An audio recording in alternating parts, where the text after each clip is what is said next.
Do you know what time it is? It's supernatural story time. And if you're easily scared, and even if you're not, there's only one thing left to do. Just turn off the lights, because these are stories that you listen to only in the dark. Horror at the Hospital, Volume 1, Story 1. In my late teens, I was sent to a trade school as a substitution to jail time. It was several states over and would allow me to learn a skill. Hooray! I arrived at the campus and immediately I was intrigued. The group of buildings were actually siphoned off of an army base that still surrounded the trade school. Now a decade into ghost hunting after my first experience, I knew something could be made of this detour my life took. A couple of months went by. I found a group of 4 like-minded people, 2 guys and 2 girls, whom could feel an adventure could be afoot. I also got in good with a library so I could do research. I found out that this particular base was old, pre-World War II old. Its history had unexplained deaths, was a hospital for radiation test victims. In fact, the administration building for the school was on top of the old morgue for the base. I took this to my new friends as an idea. It would involve us breaking curfew, breaking into the administration building after 9, no one but external security after that, and finding the trapdoor to the underground area, which would lead us to the old morgue. We all agreed that this would be epic. We went about our business for a week, gathering intel. One of my best friends, David, even broke curfew to watch security patterns around the administrative building to help us get a good time frame. We had 45 minutes to get out of the dorms, walk about 1,000 feet, and get to the back door of the building. I've been practicing my lock-picking skills on doors. Thank the gods the military buy everything in bulk. We chose a Friday night. We all got weekend passes to visit another member's home. Charlie, a local, so they were on record for us not being there. We left and snuck back in with a group coming back from the local theater. No one marked us back, so we were golden. Curfew hit, and we took random intervals going to the bathroom. The ROA was a burnout, and he didn't even notice us as something was better on TV. We met up with the girls near the administrative building. I picked a lock with 10 minutes to go before the first sweep came. It felt like we were meant to do this. We had a little rough time navigating in the dark. We had lights, but didn't want to use them until we found the hatch. We were stalled by the jiggling of the outside doors by the security sweep. Finally, I found the hatch. It was under a desk, but we didn't have to move it. Down we went into the blackness. After the trap door was shut, we allowed ourselves light. We were in a service tunnel. You could tell it led somewhere before, but the tunnel ended abruptly near the ladder we entered. We walked carefully about 30 feet and found 3 rooms.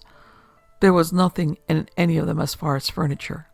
The army repurposes, but the morgue room had those shelves where they stored bodies and an enormous sink. We explored, hoping for a jump scare ghost, but it was boring. Morbid, but boring. We gathered in the middle of the floor and started being teens. We were determined to stay until 3 a.m. and then sneak back to catch some sleep. We dicked around for about the first couple of hours, and then it happened. We were quiet, and we heard a scratching sound. At first, we thought it was the shelves. Come on, admit when I said scratching, you did too. But it was coming from that sink thing. When we got there, it was bone dry and empty. As we heard the scratching intensify, a dark liquid began sloshing out the top of it. We were paralyzed as we saw more and more of this water hit the floor and the walls. I almost died when I saw the head break the top of the sink. It was female, a little bloated and angry. She lifted herself out with hands bound together. She was wearing scrubs, but there were multiple holes in them. She started to stand up, looking to exit the tub, and she was still looking at us with hatred. When she stood up, I grabbed two of my friends to snap them out of it. The five of us hightailed it out of the room. I shut the door in the ghost's face, who was snarling as it closed the distance quickly. We reached the ladder, and we all went up quickly. David stayed to be last, and he reached the top, to almost fall again. The nurse held and clawed his right foot. After a tugging match between her and us, we got him free and slammed the hatch down. In our excitement to leave and the tug of war, we alerted security. We were apprehended, questioned, and were punished accordingly. David's leg almost led to criminal charges as he fractured his ankle and required stitches. We became known as the Ghouls as others learned of our misadventure. The part that bugs me still is about a week later, everyone but David was taken over to the Army base HQ next door. The commander listened to our story, and he didn't seem shocked or disbelieving. He asked us to sign an NDA and dismissed us. They also paid for David's treatment. I never found out the nurse's story. I probably never will. I tried to find out something, but no one reported on it. Story number 2. When I was still trained to be a CNA, which is Certified Nursing Assistant, at our local community college, we had these regular non-horrifying mannequins we used for the dressing, bathing, and bed-making practice. They even had attachments for catheters, but we didn't store all the equipment in the classroom. There was a small back room that was locked off that we had to get some stuff out of one day. I volunteered to go and grab it, some clothes for the mannequins, I think. And when I unlocked the door, it was pitch black inside. It was like the room sucked out some of the light coming in the room. When I flicked on the ceiling light, before me on a ragged old stretcher lay the most inhuman, terrifying-looking, freaking mannequin I've ever seen. I don't know what these manufacturers use for a reference when they're making the face, but they can't be human. It was so twisted and looked like it was in agony. Shit, this thing looked like it was in pain. Effing creepy. Anyway, I grabbed the stuff our teacher wanted, and when I took a look back, I could see one of its plastic eyelids close and open. Freaked me the F out. Didn't go in that room again for the rest of the course. Story number 3.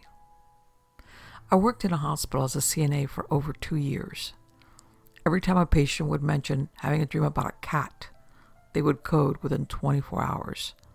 And this was not a hospital where people coded particularly often. I actually got into an argument with a doctor about it once. The SWAT nurse had mentioned that a patient had dreamed about a cat, so he was going to keep a closer eye on him. The doctor, which we weren't even including in the conversation, dismissed it, then told us that he was the doctor, and he said it was completely impossible, so don't even talk about it anymore. I told him I didn't know that his MD had come with a degree in paranormal psychology. He didn't take too kindly to that. Anyway, I don't know if it's paranormal, or if maybe we just have a social cultural awareness of cats as omens, so our subconscious brings them to the forefront when something is going wrong. And if you're wondering, the patient mentioned above coded and died later that evening. Very spooky. Story number 4. I work in a cardiovascular surgical ICU. We have a lot of effed up people, both physically and mentally, that come through our unit. We had a stretch of nights where each corner room of our unit, it's a perfect square, reported seeing a cat walking around. Not a friendly cat either, apparently. The thing was hissing at them. The accounts were so similar to each other, we actually spent a half hour looking around for a cat. And then we had security come to look as well. No cat was ever seen or found. However, 2 of those 4 patients coded the next day. Next story. I have a couple of stories, one from my mother and one from me. My mother's is probably the most creepiest and has always stuck with me, especially with all the paranormal stuff she's seen. My mom worked night shift at the hospital in Arizona in a town by the border. Go figure, it was an old mining town. Well, anyways, she's working her night shift, going room to room, when an old lady who walked the halls due to insomnia told her some weird goat man kept trying to get in through the doors. My mom didn't think anything of it, but she's Catholic and had those moments of silently praying to herself. After a few moments, there was a shriek. She couldn't explain it, but that it was a horrible shriek that made your blood turn to ice. She then went to the nurse's station to ask if anyone else heard that, in which they did. Come to realize that shriek was heard all around the hospital, freaking everyone out, especially paranormal religious ladies and men. A few of them went to look out the windows, and they saw hoof marks by the doors and windows, and the marks had no trail towards or away from the building. My story was pretty creepy. I too became a CNA and worked a lockdown dementia and Alzheimer unit at night. I've had creepy moments, but this one will always stick with me. I was finishing up my binders when a light goes off out of the hall. So I took it, punched my code, and went out since the other CNA was busy with someone else. I went in, asked if everything was okay. Sleepily, my little lady tells me there's a darn woman who keeps knocking on her window wanting to come in, and that she really wants to go back to sleep. She insists I go and let her in. And I'm thinking to myself, oh no, this sounds all too familiar. I reassure her, peek out the window, nothing. Maybe she was dreaming and really tired and mistook it as her roommate. After that incident, I headed back to my unit. I sat down, ate a snack, chatted with a head nurse, talked with my usual insomniacs. Mind you, it's around 3 a.m. more or less. The light goes off in my unit. Also, this unit had no outbound lines at all. I headed down to that hall and asked if all was okay. My lady says she can't sleep. Someone keeps banging on her window and she's scared. I pretty much about crapped myself at this point. I again reassured my lady, thinking, what just happened? I tell the nurse and she laughs and said, oh, that's been happening for years. And all I thought was, that's great. Next story. We have a cursed room on my floor. 2 of the most traumatic deaths I witnessed happened in this one particular room. First one, patient arrived to a stable but unresponsive. Out of nowhere, woke up in the middle of the night, walked to the bathroom, locked the door, and hung himself with his belt. Second patient died suddenly, unexpectedly. She bled to death when a tumor caused an artery in her neck to burst. It looked like a crime scene. There wasn't a DNR, so we had to do compressions for a good 30 minutes in that bloodbath. Sad too. It was a woman who had been on the unit for a couple of months, and we all really liked her. Third one also had a patient go crazy. In there, she started throwing stool from her colostomy at the nurses and smearing it around her room. She was a middle-aged woman and did not have any evidence of trauma to her brain and no psychiatric history or other chemical imbalances. But why did she do it in that particular room of all places? Next story. I worked overnight security in one of the largest, best, and oldest hospitals in the U.S. My fellow security officers and I all have stories about one building in particular, but the one that I'll tell is the one that happened to me. Backstory for this building. Built in the late 1800s, it was the original psychiatric building for this hospital. Now, being the late 1800s, not much was truly known about psychiatric disorders. On top of that, this hospital is known for its medical research. With both of those facts combined, you can infer that some terrible shit was done to those misunderstood psych patients in this building. A couple of years before I started working security there, this building had been converted into offices after the newly built part of the hospital dedicated a section for an updated psych ward. And this is my story.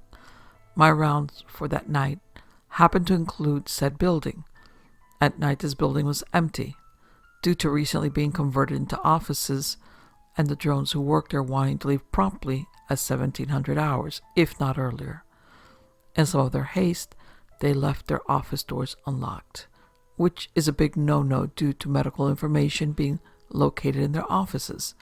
It was our duty to go to each floor and make sure every door was locked, and if it wasn't, to secure it ourselves.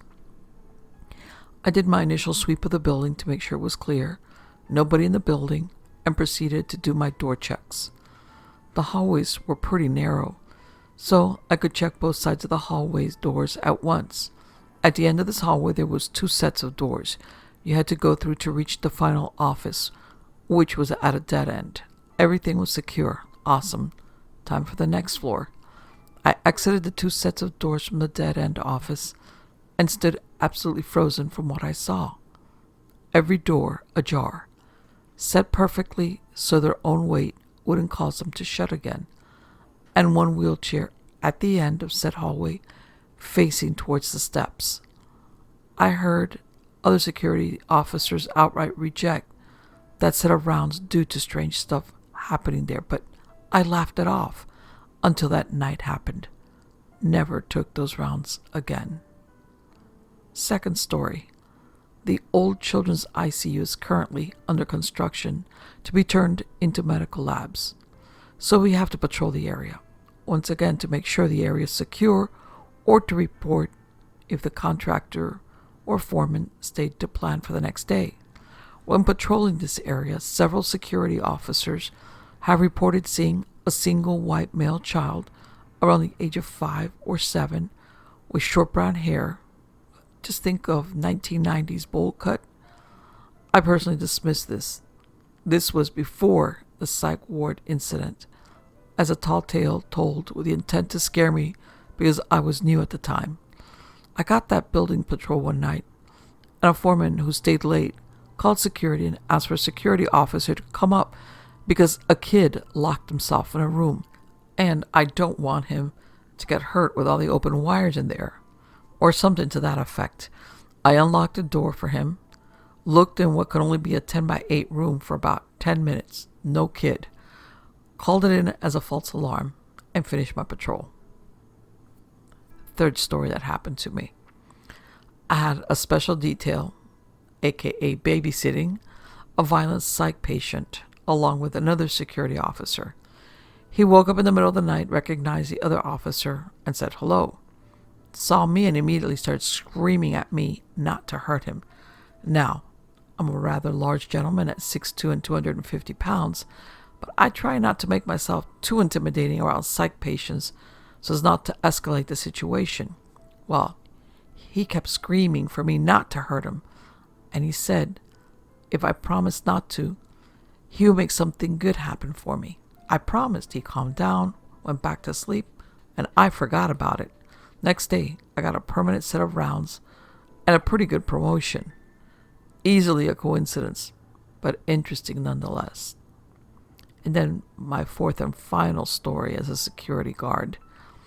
A fellow security officer had rounds in that aforementioned psych building, heard a call on the radio in what could only be described as dry throat terror voice from one officer for backup. I was close, so I responded to his call, letting him know I was on the way. When I got there, he had his head between his knees and was silently crying with a shattered chandelier a couple of feet next to him. Now, before I had experienced the abnormal happenings in this building, I would have written off his testimony as idiocy, but he claimed that something held him in that spot as the chandelier started swinging wildly until it started to fall. When it started to fall down, he was let go and allowed to move, and he scrambled out of the way before it hit him. I got him up, calmed him down, and took him back to the supervisor. She yelled to one of our other supervisors, "Hey, we almost lost another one." The other supervisor laughed and said, "Why do you think we send the new guys? Ha, you know, I don't even like going over there." That guy's my roommate and hates when I bring up that experience. But can you blame him? Next story. I'm not a nurse or a hospital worker, but my aunt is currently in a hospice and shared a few stories with me from there. The night or day before a resident passes away, a black cat appears by their bedroom window. Apparently, it's been doing that for several years now, and at this point, when a volunteer or hospice worker spots the cat, they prepare for the resident's death. Another weird thing was that residents have passed away after visiting relatives, then sat down to chat with my aunt nights before the deaths. You think it's normal in a hospice, but it happened 3 days in a row. There have also been less eventful stories of items falling off shelves of their own, unexplained lights in rooms of the deceased, light falling on their favorite chair despite the differing position of the sun, for instance, etc. Now, as to a more definitive ghost story, my house was also haunted at one point. When alone in the house, you would hear loud footsteps upstairs, as well as drawers noisily opening and slamming shut. At first I thought it was a burglar, but every time I went to look there was no one and nothing disturbed. The noises always stopped when someone else came home. I realized everyone in the house had it happen to them on separate occasions. You know that feeling you get when someone stares at you? Sometimes when I was alone in the house, the noises would stop, and I would get that feeling. It was very intense, but not threatening, just unsettling. My sister finally got annoyed and told it to stop and move on already. Sure enough, no more strange sounds. The ghost was around for at least 2 of the years I lived there, and it's been quiet for a year. Not sure why it listened to my sister. I'm just hoping that it stays gone. Next story. I was pulling a guard shift in the CHS on FOB Spiker one night in Iraq. There hadn't been any action for the whole previous week, so the staff was all racked out. I was walking the halls and everything was supposed to be off or on standby. I walked past one room that they used for locals who were victims of trauma. The lights were on, so I toggled the switch down to turn them off. I started walking down the hall again, and I saw the lights come back on out of the corner of my eye. This is when I went into alert mode. Safety off at low ready. I cleared the corner and looked into the room. Nothing. I put the switch back in the down position again and went to call it upon the ICOM.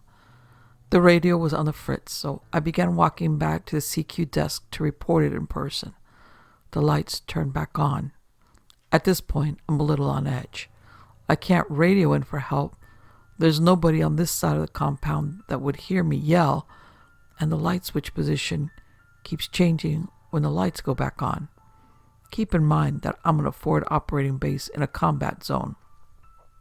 I don't know what I was expecting when I went to clear the corner and look into the room again, but I saw nothing but an empty room, a gurney, a heart monitor, and a crash cart. I couldn't tell you to this day why I said what I did, but I was worried that if I didn't, the lights would keep switching back on. I said, "If you're scared of the dark, I'll leave the light on for you." I finished my shift and left the light on. I left a note with the desk that one of the surgeons had asked me to always leave that light on, just in case they had an emergency come in. For the remainder of my shifts, that light had always remained on. Next story. I worked at a hospital doing transport for a couple of years. The transport home base was in the basement of the hospital, where all the laundry is done and the supplies are also sorted there. I hated working late nights after this incident. It wasn't a particular night. I was the only one in the basement when I heard whistling at the end of the hallway, by the elevator. I poked my head around the corner expecting to see my only co-worker on duty that night, but there was absolutely no one there. I shrugged it off. I'm not easily spooked. Nights are slow, so I ate some snacks and hung out in the break room for a bit. Next thing I know, I heard a loud bang. I walked into the hallway, and a bed is rolling down the hall, bumping into the sides. At this point, I think that my coworker is bullshitting me. I radio him, and he says he's upstairs in the cafeteria. I still don't believe and think I'll catch him in the act.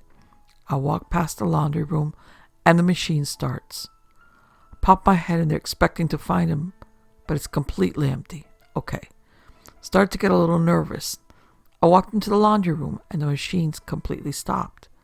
I froze, then ran out and headed towards the elevator when I heard the whistling again. At this point, I knew I was the only worker in the basement.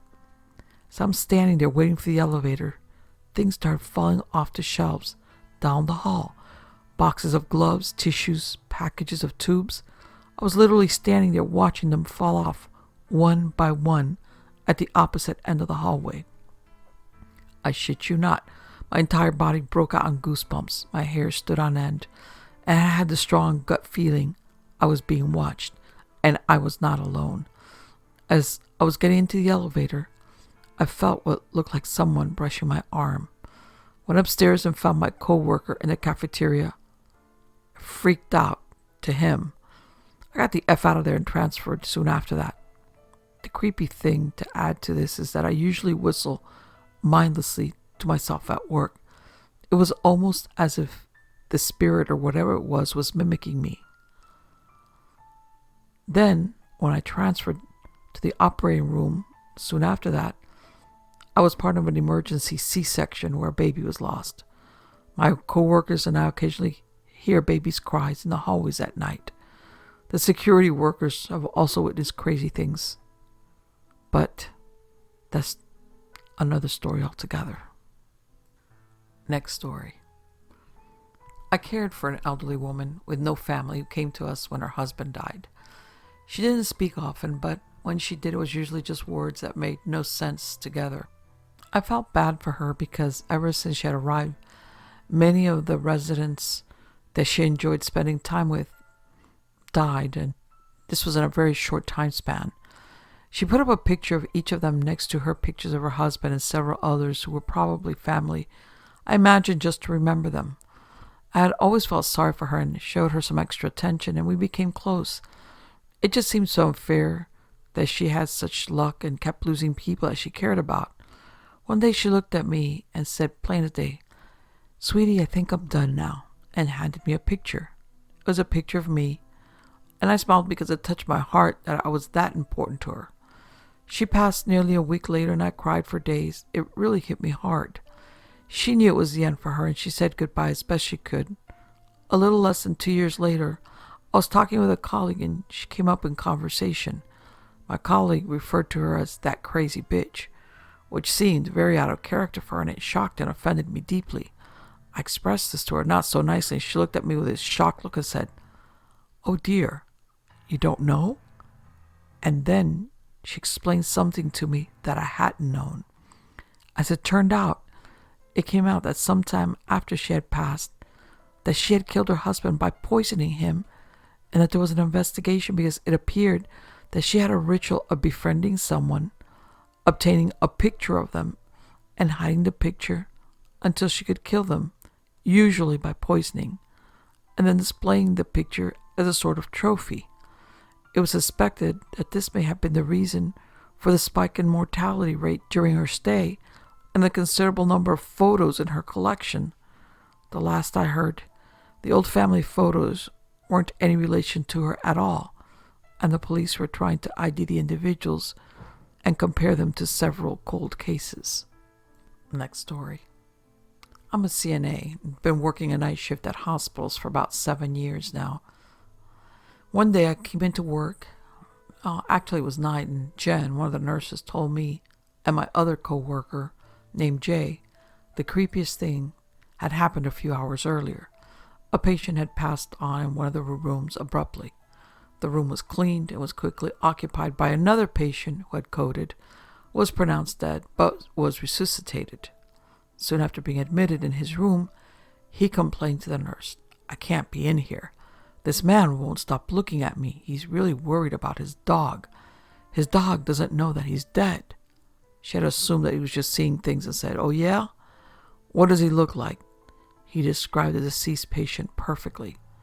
I could see the chills running down her spine as she was telling us the story. Turned out the man did have a dog as well. The new person that was admitted was moved to another room. Then Jay said, I don't believe in ghosts. Those aren't real. I want to see it. Tonight I'm going to provoke it so it can show itself. So 3 a.m. rolls around and all three of us are at the nursing station. Jay starts playing YouTube videos of various puppy sounds. Soon after 2 lift teams come up, we forget what we were doing and started another conversation. Suddenly we all heard it, except for Jay. It was a dog barking, in the same room, loudly, clear as ever. The lift team guy says, "Does someone have a dog in here?" Jen and I simultaneously took up poop in our pants. But of course, Jay wasn't there to enjoy that moment. Next story.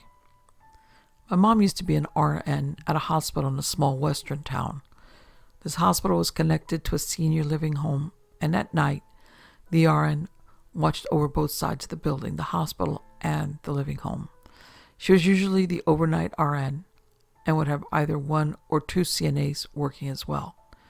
She had experienced this apparition about 6 or 7 times during her 10-year stint there, and everyone referred to the apparition as the Man in Black. Each experience was identical except for the location of the building. Frequently throughout the night, she would have to do her rounds, checking vitals, etc., and would have to walk around the corner from the nurse's station or the ER towards the 6 beds in the hospital and towards the senior home. She would see the apparition either right after rounding the corner or right after walking out of a room and walking to the next. Outside of the next room, she would see the same apparition. The apparition was of a person in a black, Old West-type suit with worn black cowboy boots and worn black cowboy hat to match. The creepiest thing about this man, assuming, is that it was a man since the face was not distinct. She would describe it, there was a man's face, which was drawn with charcoal and slightly smeared, making it kind of blurry. He was about 6'5" and would tower over her since she was 5'5", but whenever she would see him, whether it was 10 feet or 3 feet away, he would stand there looking at her and then turn and walk into the room he was outside of. When she would walk into that room, there would not be any other person in there or anything out of place. The first few times scared her to a panic, but she slowly just went on without letting it freak her out. But with this man came some extra attention to the patient. The kicker was that about 90% of all the experiences seen by other RNs as well, the patient's health would deteriorate in the next few days, and the patient most often passed away shortly after.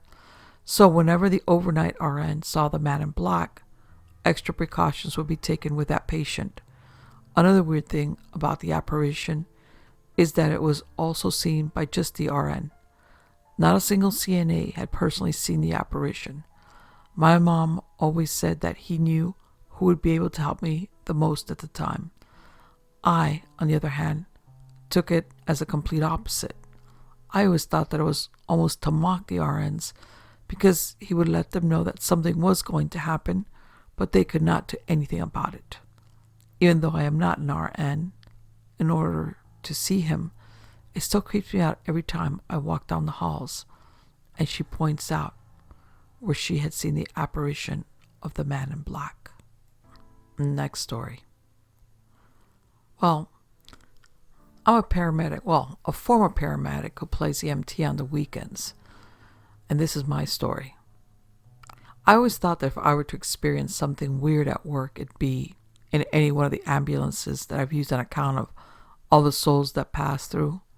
My partner and I that night weren't that lucky. I used to work in the city, and our company covered surrounding towns. Only a couple of 100,000 people with suburbs and beyond that woods and a river valley. Nothing special. We had to respond to the fringe of our coverage area in another town one night, and after almost getting there, we wound up being canceled by first responders en route. It was 4:30 a.m. on a Wednesday in autumn. The ride back to civilization is only a 20-minute trip, but it's a long straight road with dim lights and thick forest on both sides. I was riding in the passenger seat with my face in the laptop, writing our canceled tag, mentally preparing to go home after a long night, and my partner asked, "Do you see that?" and began to slow down. The cab was illuminated, by the lappy, so I shut it down and looked up, squinted a little, and there I saw, only 100 feet or so in front of us, a dog, a large dog with silver gray fur, straight ears with little tufts on top of them, walking away from us ever so slowly. Damn thing had to be 4 feet at the shoulders. My partner slowed down to a crawl, thinking it's hurt and maybe has a tag or a collar. Sure, we were thinking such a magnificent beast must have an owner. As we slowed to a crawl, something happened that I will never unsee or ever forget. And it's the day I started believing that not all things are what they seem. The idle of the ambulance is in its usual roar. We were creeping at about 5 miles an hour and gaining. I was on the passenger side and it was on my side of the road. The plan was for him to put flashers on and for me to whistle or hoot to see if our new friend was acclimated to humans and needed help, or if he was just a street tough and to let him be on his way. We closed the 100-feet gap to about 25 or 30 feet. As we closed our distance, and right at that 10-yard mark or so, my partner and I simultaneously got a sense of dread. I was suddenly very aware of how much shit I was in, and my blood turned cold. The effing dog stood up.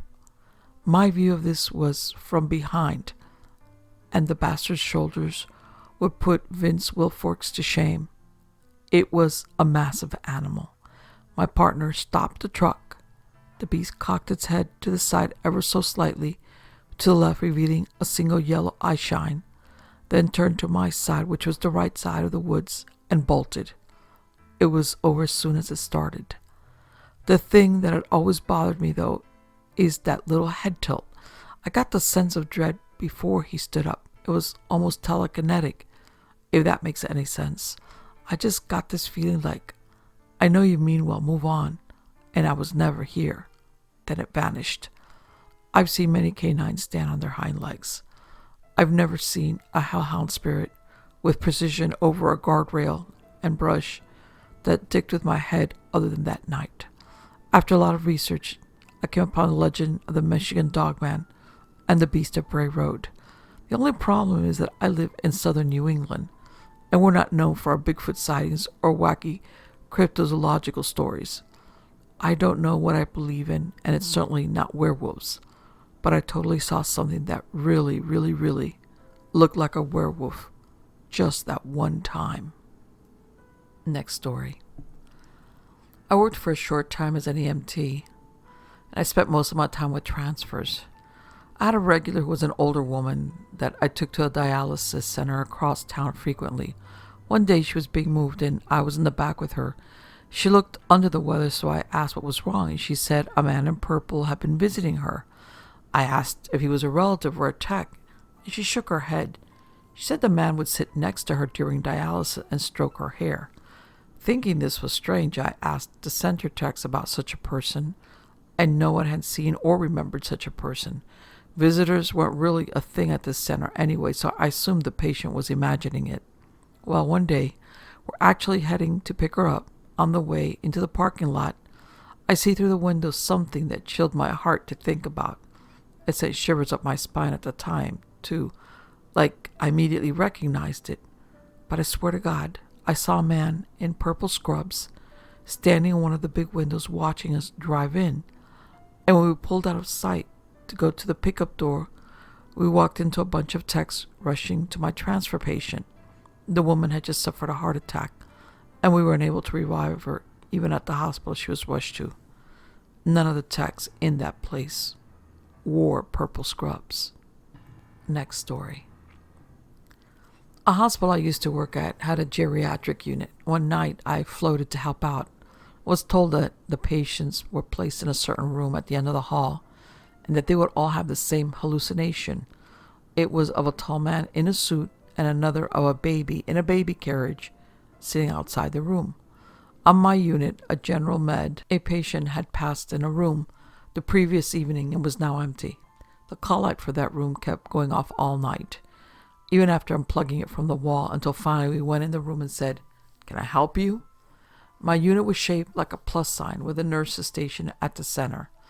One of the wings was blocked off by double doors because it had been done as a GI clinic where you would go to get a colonoscopy done and such. On that same surgical unit on night shift, we heard a loud knocking coming from those double doors as if someone were locked out and trying to get to the nurse's station. One of my coworkers walked over and saw nobody on the other side of that door.